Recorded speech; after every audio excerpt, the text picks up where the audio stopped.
My fellow Singaporeans, today I'm going to reveal to you the dirty CPF HDB scheme that the PAP has concocted to trick Singaporeans of our CPF.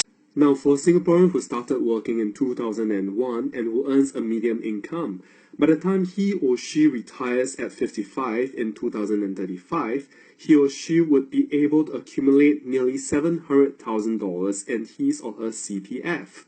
However, it has been shown by Mr. Leong Tze Hien that 1 in 8 Singaporeans cannot meet our CPF minimum sum, or nearly 90% of us. So why is that the case? Indeed, $700,000 in our retirement funds is a lot of money.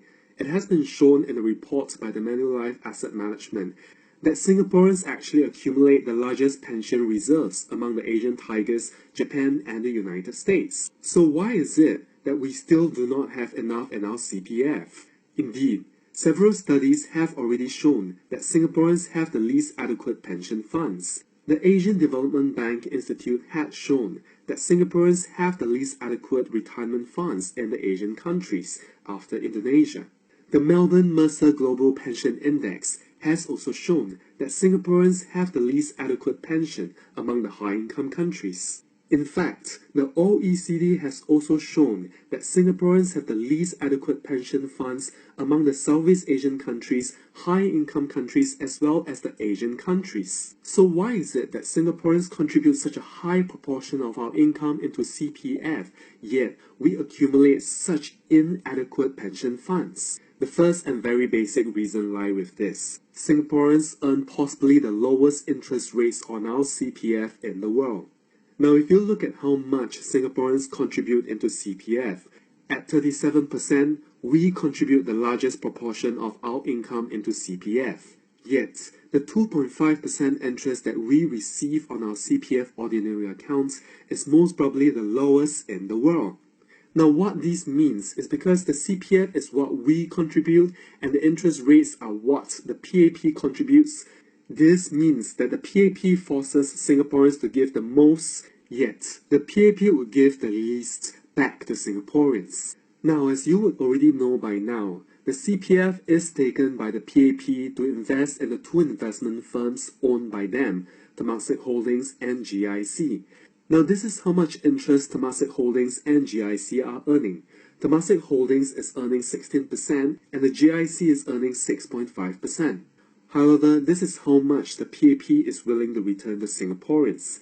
The PAP only gives Singaporeans 4% on our CPF Special and MediSave accounts, and they only give us 2.5% on our CPF Ordinary accounts. However, because the PAP is earning up to 16% in their investment funds, the interest rate that is not returned to Singaporeans is actually known as an implicit tax. Now, what this means is that Singaporeans are actually paying tax to the PAP from our CPF accounts. So this would explain why, even though Singaporeans contribute such a huge proportion of our income into CPF, we still have the least adequate pension funds in the world. Because the PAP takes our CPF and earn high interest rates on them, but we return very low interest rates back to Singaporeans. However, this is only one reason. There is another more insidious reason. The second reason is how the PAP has extracted our CPF for the purchase of the HDB flat. Now, things are not as simple as they seem on the surface. Now, for a medium income earner who would like to purchase a $300,000 HDB flat, he or she would have to put down a down payment of $15,000 in cash and $45,000 in CPF. This means that he or she would have to put a down payment of $60,000 or 20% of the price of the HDB flat. For the rest of the $240,000, he or she would have to borrow to fund his purchase. Now, take note of this $45,000 that he or she has taken out from the CPF. So if a person would want to borrow from the CPF to fund the $240,000 for 30 years, he or she would need to pay a monthly mortgage of $961 every month.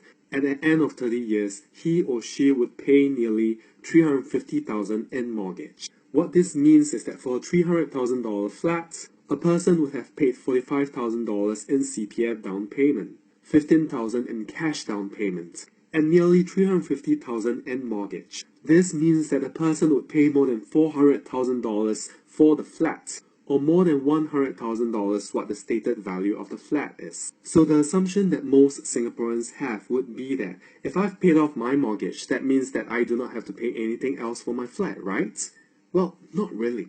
Because there is something called the CPF accrued interest. You never knew about that, right?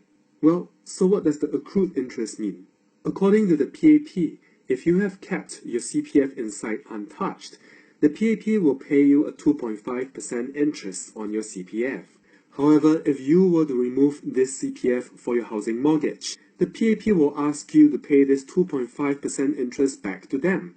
But do you know what this means? Because your CPF is no longer inside, what the PAP is doing is to actually make you pay an interest on nothing. So see if you get this. Logically, when you put your money into the CPF, the PAP will pay you interest for your deposit into CPF. Now say if you want to take $1 out, the PAP will stop paying you interest on it. And if you decide that you want to put the $1 back, you would only need to put $1 back. Now but here is what the PAP is making you do. When you put your money into the CPF, what the PAP does is it takes over your CPF, turns it into loans and lends it back to you.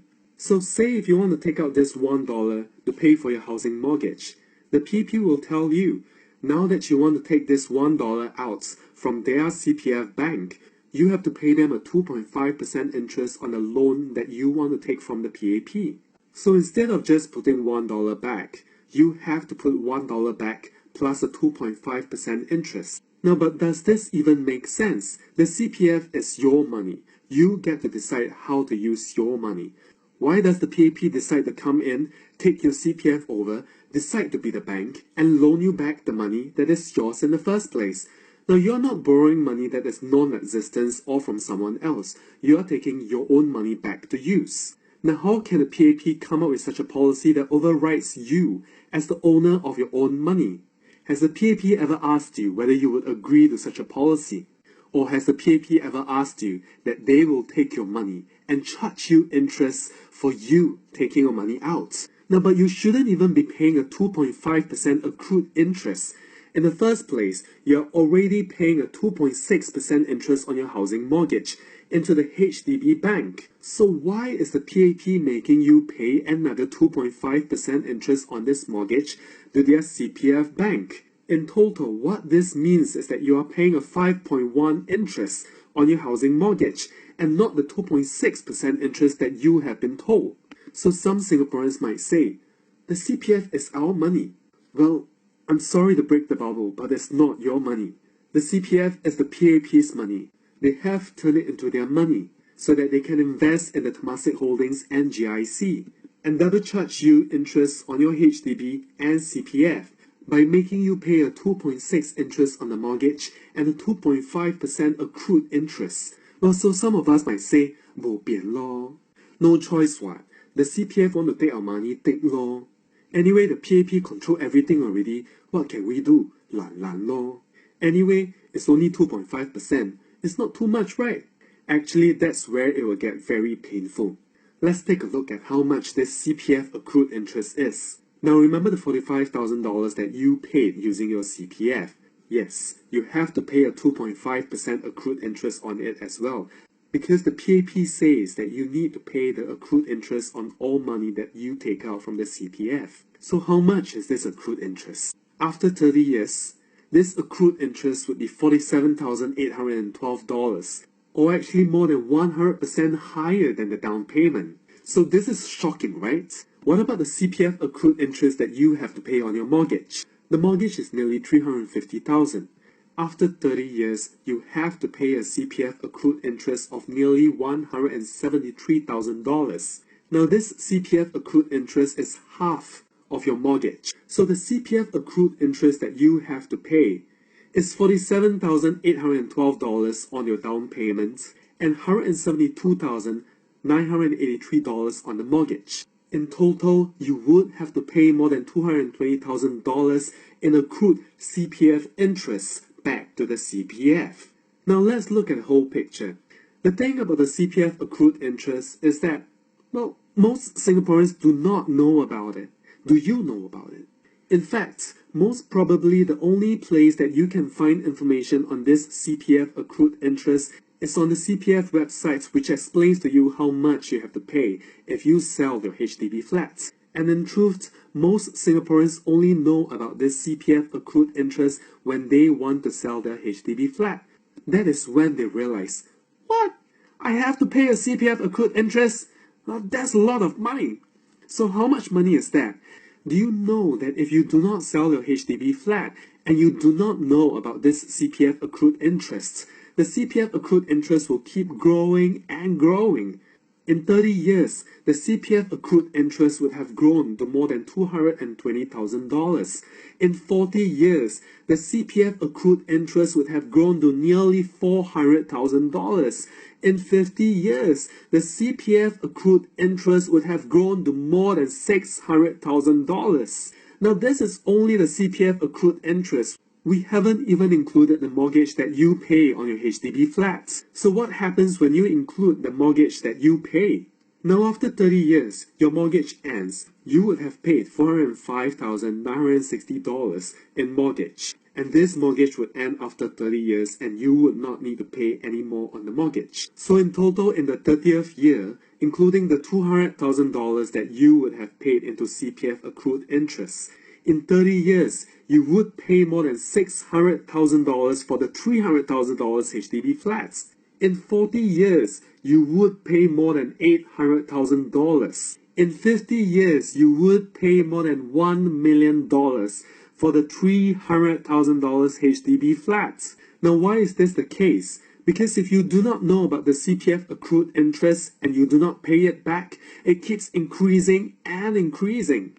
So what this means that after 30 years, you would have paid more than $320,000 in mortgage and CPF accrued interest. This means that for your $300,000 flats, you are actually paying more than $600,000 for it, or more than 2 times the stated value of your HDB flats. You're not paying $300,000, you're paying $600,000.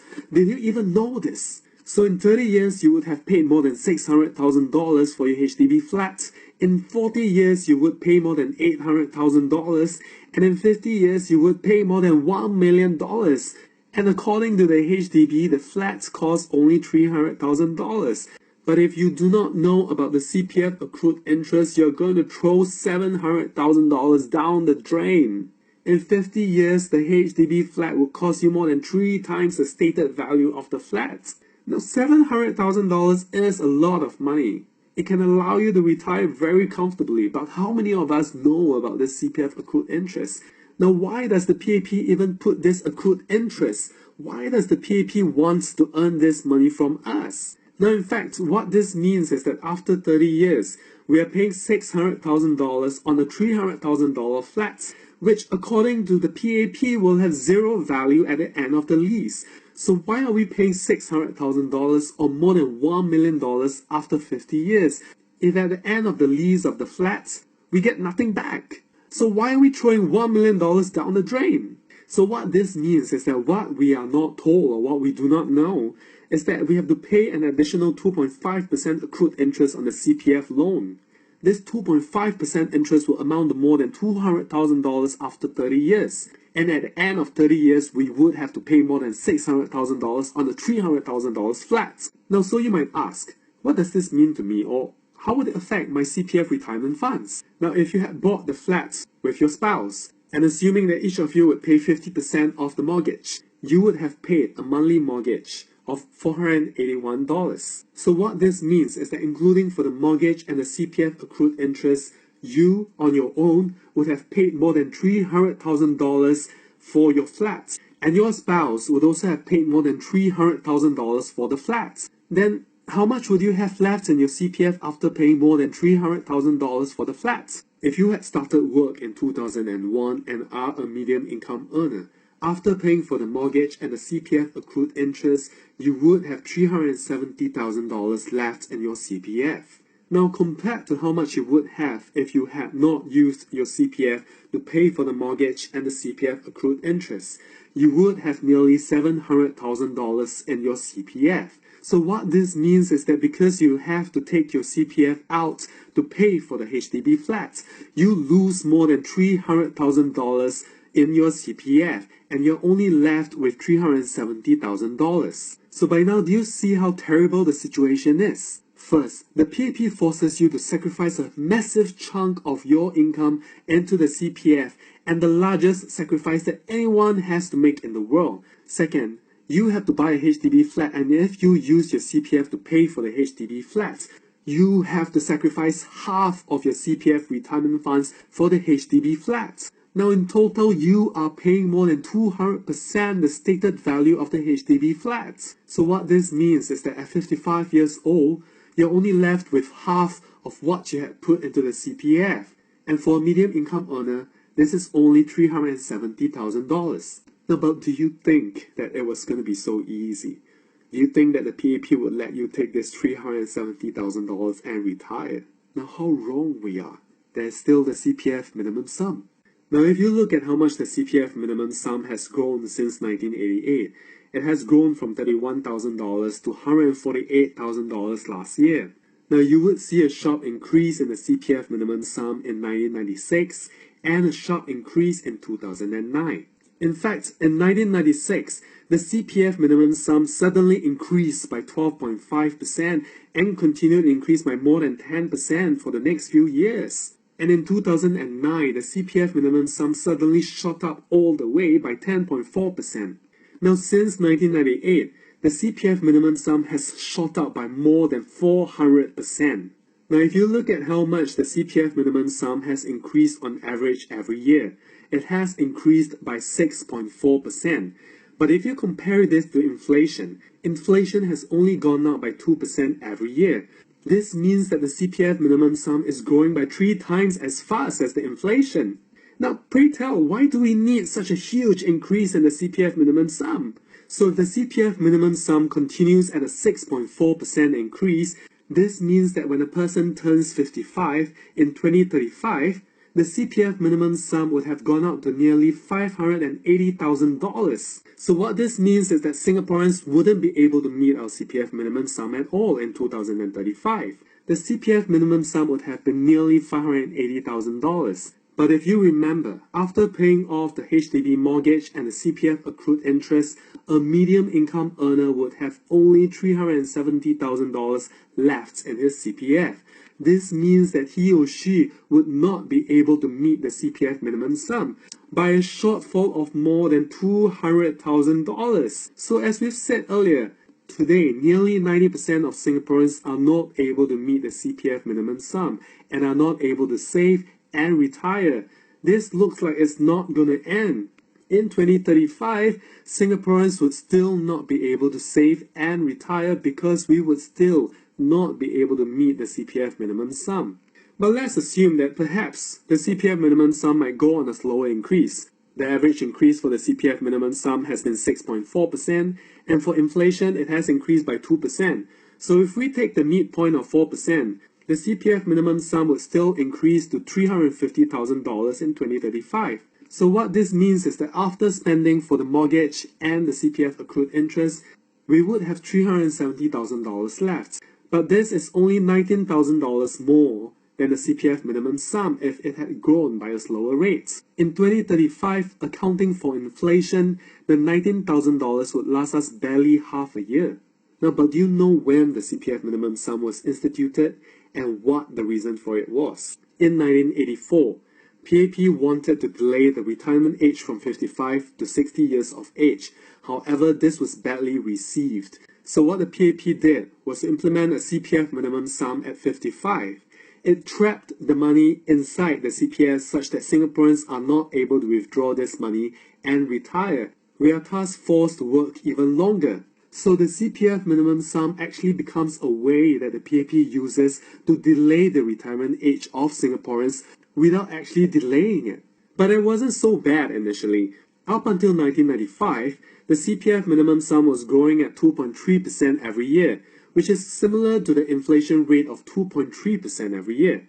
However, from 1996, the CPF minimum sum grew by 7.6% every year, when inflation grew by only 1.8%. This means that the CPF minimum sum was growing by more than 4 times faster than the inflation rate. Now, why would the PAP need to adjust the CPF minimum sum by so much more way and above inflation that Singaporeans can no longer now meet the CPF minimum sum, cannot save, and cannot retire? So what the PAP has done is to spike up the increase in the CPF minimum sum, and not only that, but to split the CPF interest rates to the ordinary account and the special and MediSave account, so that it gives the illusion that we are receiving a high interest on one account, and to push down the CPF interest rates to the lowest to date ever since 1963. At 2.5%, the CPF interest rate is as low as what Singaporeans had gotten from 1955 to 1963. And the 2.5% interest rate is most probably the lowest interest rates that any citizen in the world earns on their social security. So the question is, why would the PAP do such a thing like that? Why would the PAP do something so illogical and hurt Singaporeans so much? Now, if you look at the timeline, in 1984, the PAP wanted to increase the retirement age. So the PAP implemented the CPF minimum sum to soften the impacts. Singaporeans are forced to leave a lump sum inside the CPF. So Singaporeans are only able to withdraw the CPF at a later age. So what this means is that we cannot withdraw our CPF at 55, and we have to wait longer and longer to be able to take the money out. So we have to keep working. So the PAP has effectively found a way to delay retirement age by using the CPF minimum sum. In 1994, the PAP reduced CPF interest rates to the lowest level ever at 2.5%. In 1996, they suddenly split the CPF interest rates to the ordinary account and the special and MediSave account to give the illusion that one is earning a higher interest than the other. And finally, in 1999, the PAP pushed down the CPF ordinary account interest rates to the lowest level at 2.5% again. So the PAP gives us interest rates between 2.5% and 4%, when this should be the interest that we should be earning. We should be earning 6.5% to 16% because this is what our CPF is actually earning. So finally, let's look at the big picture. How did the PAP trick Singaporeans such that we now have the least adequate retirement funds and we are not able to save and retire? First, the PAP forced Singaporeans to pay the highest CPF contribution rate in the world of 37%. Second, the PAP split the CPF interest rates to the ordinary account and the special and MediSave account to give the illusion that one receives a higher interest than the other. Then, the PAP pushed down the interest rates on the ordinary account to 2.5%, or the lowest that Singaporeans have gotten since 1963 and the lowest possibly in the entire world. So with what Singaporeans have accumulated in the CPF, the PAP has already calculated this. And with this, the PAP calculates how much they need to increase the price of the HDB flats so that they can extract your CPF out. The PAP forces Singaporeans to pay a high 2.6% interest rate on the HDB flat mortgage. And then they force us to pay an unreasonable and illogical accrued 2.5 interest rates to lend us our CPF. Finally, after extracting our CPF to pay for the HDB mortgage and extracting our CPF for the accrued interest, the PAP puts in a CPF minimum sum which traps the rest of our money in the CPF. Now, so much so that up until last year, the PAP has accumulated 253 billion from our CPF.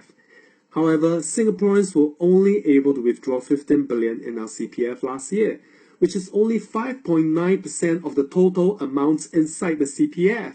So, many Singaporeans think that the CPF is our money, but it's not.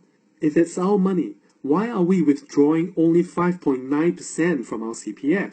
If it is our money, why has the PAP managed to use our money to accumulate billions in the CPF when nearly 90% of Singaporeans are not able to save and retire? Now, where has all our money gone? It's not really our money, is it? The CPF is not our money. The PAP has found a way to prevent Singaporeans from taking what is considered our money out. Now it's no longer our money, it is their money.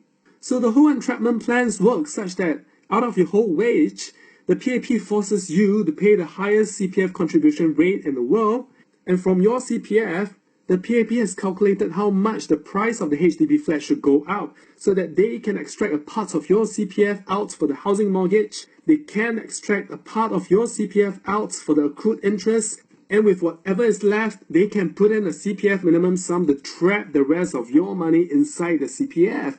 Here you go! The grand plan that the PAP has concocted to trap your CPF. It is not your money. So your CPF is gone to the housing mortgage, gone to the CPF accrued interest, gone to the CPF minimum sum. Now let's take a final look. Your CPF is not your retirement fund. The CPF is a bank for the PAP. Your HDB is not your home. Your HDB is a bank for the PAP. What the PAP has done is to force Singaporeans to deposit 37% of our wages into the CPF bank. Then, the PAP creates the HDB bank and makes Singaporeans deposit a part of our CPF savings into the HDB bank via the housing mortgage. And third, the PAP sets a high deposit level in the HDB bank to force Singaporeans to transfer even more CPF savings inside their HDB bank. And to increase the deposit level, the PAP does so by increasing the prices of the HDB flats. So on the money that they have forced you to deposit into their CPF bank, they give you a low 2.5% interest on your CPF savings. The PAP then takes your CPF and put it inside their CPF bank and tell you that they're going to lend you your CPF and forces you to pay a 2.5% interest on what they are going to lend you, which is actually your money, and you shouldn't be paying an interest on it. The accrued CPF interest is rubbish. Then, just like how the PAP has set a high deposit level in their HDB bank, the PAP forces Singaporeans to put in a minimum deposit in the CPF bank by implementing a CPF minimum sum, so that you are not able to withdraw money from the CPF bank until you are able to meet this minimum deposit level in your bank account in the CPF. So by now, the CPF has accumulated more than 250 billion with your money, which is no longer your money. And it now belongs to the CPF bank that the PAP owns. And how much has the HDB bank accumulated? 300 billion? Now in total, you are losing billions of dollars to the PAP because of an insidious scheme that they have concocted just to trap your CPF, and they have increased the prices of the HDB flats to such an extravagant level that you are also forced to pay high prices on the HDB flats. Now where is all your money going? It's going back to the PAP. Look, the PAP is giving you money, but they're not really giving it to you because they have found so many ways to take it back. Not so much so that Singaporeans are just simply not able to save and retire. Well, the solutions are to increase wages, reduce the CPF contribution rates, and increase the CPF interest rates. However, the solutions are not the question. The question is whether the PAP is willing to implement these solutions. And I think the answer is clear. Singaporeans, this insidious scheme that I have just revealed is not the only scheme that the PAP has concocted to cut down on Singaporeans. There are many others. Now it is time that we choose to be aware. It is time that we choose to stand up for our rights. We need to be aware to know what is going on in Singapore, and we need to know how policies and how everyday things are going to affect our lives. Now our wages are our livelihood. Our CPF is our retirement, and HDB is our home. The PAP cannot take what is ours and turn it around for themselves. Now Singaporeans, we need to stand up. We need to come together and we need to fight. We need to fight for a Singapore that is ours. We need to think for ourselves, our children and their children. Singapore is our home, and we need to be part of the solution. We need to put in place a government that would listen to us, and we need to put in place a government that would allow us to partake in the governance and not to silence Singapore and take us out of the equation. It is time to stop standing alone. It is time to stop fearing. Now what is there to fear when your life is at stake, when your country is in danger? Now this is not the time to fear. This is not the time to be scared. This is the time for us to rise up together and to take control of our country and to fight for it. Now together we can create a place that we can be proud of. And we need to believe in one another so that we can create a society where all Singaporeans can be happy, can be protected, and where we can live in a society which is as equal as we can achieve. On the 3rd of May, we will be holding an event to fight for the rights of Singaporeans to fair wages and rightful employment. Join us, take a stand, come down to Hong Lim Park and make yourself heard. Now we need to stand up and we need to keep fighting and to keep championing for our rights. We need to keep coming together and we need to take a stand. Now for change to come, it has to come from within us and it has to come from us.